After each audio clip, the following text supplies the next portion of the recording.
साधी सोपी recipe सिरीजमधली 35वी recipe आज शेअर करते आहे वांगं बटाटा भाजी। त्यासाठी मी 3 वांगी आणि 3 बटाट्याची सालं काढून उभ्या फोडी करून घेतल्या। वांग्यांचे 4 काप करून घेतले। वांगी बघून घ्यायची आहेत, कधी कधी त्यामध्ये कीड असू शकते। मिठाच्या पाण्यामध्ये दोन्ही भिजत घातलं। टोपामध्ये तेल घेतलं आहे, त्यामध्ये जिरे मोहरीची फोडणी केली। कढीपत्ता घातला, 4 हिरव्या मिरच्या चिरून घातल्या, एक मध्यम आकाराचा कांदा घातला आहे आणि थोडासा हिंग घालून छान अशी खमंग फोडणी करून घेतली। आता यामध्ये मी पाव चमचा हळद घातली आहे, ती देखील छान अशी परतून घेतली आणि वर मी अर्धा टोमॅटो चिरून घातला आहे। टोमॅटो ऑप्शनल आहे, तुम्ही स्किप देखील करू शकता।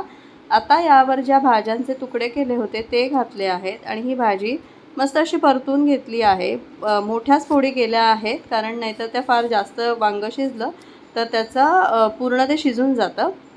आता यामध्ये चवीपुरतं मीठ घालते आहे आणि ही भाजी देखील आपल्याला वाफेवरच शिजवायची आहे, त्यामुळे झाकणावर पाणी ठेवून एक 10 मिनिटं शिजण्यासाठी ठेवून दिली आहे। अजिबात पाण्याचा वापर केलेला नाही आहे। आता मध्ये मध्ये एकदा चेक करून बघायचं आहे। वांगं तर लगेच शिजतं, पण बटाटा शिजल्यानंतर यामध्ये मस्त असं ओलं खोबरं घालायचं आहे आणि कोथिंबीर पेरून भाजी खाण्यासाठी तयार आहे।